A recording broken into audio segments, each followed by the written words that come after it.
আসসালামু আলাইকুম। গত কয়েকদিন আগে আমাদের দেশি শিং, কই এবং দেশি মাগুর মাছের যে পুকুরটা আমরা তৈরি করেছিলাম সেটা প্রস্তুত হয়ে যাওয়ার পর আমরা প্ল্যান করেছিলাম যে যশোরে গিয়ে আমরা নিজেরা মাছ নিয়ে আসব।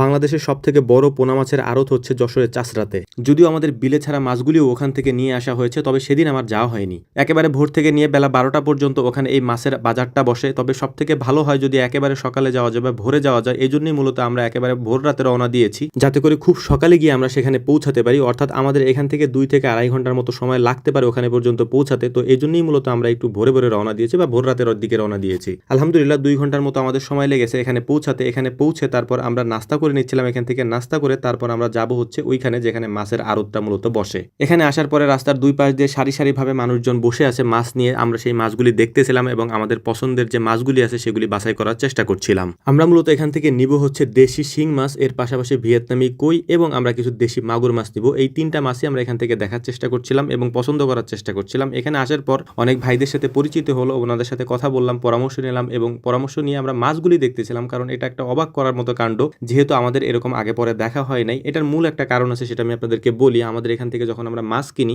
তখন পুকুরে ছাড়ার জন্য এককভাবে কোনো মাছ আমরা পাই না। আমরা এখানে মিক্স মাছগুলি পাই, অর্থাৎ বিভিন্ন ধরনের পোনা মাছগুলি মিক্স করে তারপরে এগুলি বিক্রি করা হয়। যেটা আপনার পছন্দ না আপনার সেটাও নিতে হবে, আবার যেটা আপনার পছন্দ সেটা আপনি পরিমাণে কম পাবেন। তো এরকম হওয়ার কারণে আমাদের অনেক সময় যে মাছগুলি আমরা চাষ করি ওই মাছগুলি ভালো তেমন একটা গ্রোথ আসে না, এবং ওই গ্রোথটা না আসার কারণে আমাদের মধ্যে একটা আক্ষেপ থাকে যে তাহলে এরকমটা কোথায় পাওয়া যায়। তো ফাইনালি এখানে এসে দেখলাম যে এরকম কোনো মিক্স মাছের কোনো সুযোগ এখানে নেই। আপনি প্রত্যেকটা মাছ আলাদা আলাদা আছে। আপনি যে জাতের মাছ নিতে চান বা যে মাছ নিতে চান ওই মাছ আলাদা আছে। যদি আপনি গ্রাস কাপ নিতে চান ওইটা আলাদা আছে, যদি আপনি কাতল নিতে চান ওইটা আলাদা আছে, আপনি আমেরিকান রুই নিতে চাইলে, নাইলোটিকা নিতে চাইলে, যে কোনো মাছ আপনি নিতে চান এটা আলাদা আলাদা করে আপনি অল্প অল্প করে হলেও নিতে পারবেন। বেশি করে হলেও তো নেওয়াই যাবে। তবে এখানে সব থেকে বেশি সুবিধা হচ্ছে আমরা ধরেন অনেক দূর থেকে এসেছি, আমাদের মাছগুলি কেনা হয়ে গেছে, ওই মাছগুলিকে হচ্ছে এখানে সুন্দর করে একটা বস্তার মধ্যে ভরে, মানে পলিথিনের মধ্যে ভরে অক্সিজেন দিয়ে তারপর আমাদের গাড়ির মধ্যে আমরা উঠাচ্ছিলাম, যাতে করে এই মাছগুলি খুব সুন্দর এবং সুস্থভাবে ওই পর্যন্ত যেতে পারে। তো আলহামদুলিল্লাহ আমাদের সব মাছ কেনা হয়ে যাওয়ার পরে, যেহেতু আমরা যে পুকুরে মাছগুলি ছাড়বো এখানে কিছু শ্যাওলা আছে এবং এর পাশাপাশি কচুরিও হয়, এই জন্য আমরা কিছু বড় সাইজের গ্রাস কাপ নিয়ে যাচ্ছিলাম যাতে করে ওইগুলি ওরা খেতে পারে।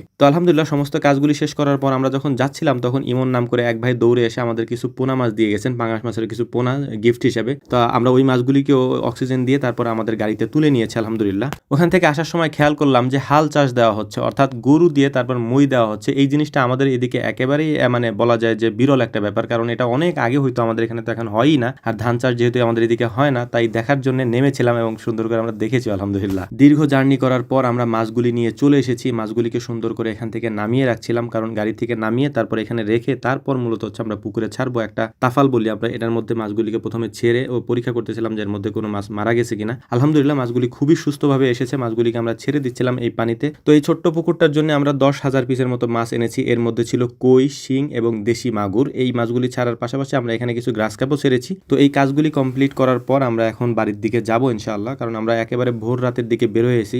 আমাদের বাড়িতে পৌঁছাইতে একটু সময় লাগবে, কারণ এটাও যেহেতু একটু দূরে। তো যাই হোক, আমাদের জন্য দোয়া করবেন, আল্লাহ তাআলা যেন আমাদের ব্যবসায় বারাকা দান করেন। আসসালামু আলাইকুম ওয়া রাহমাতুল্লাহ।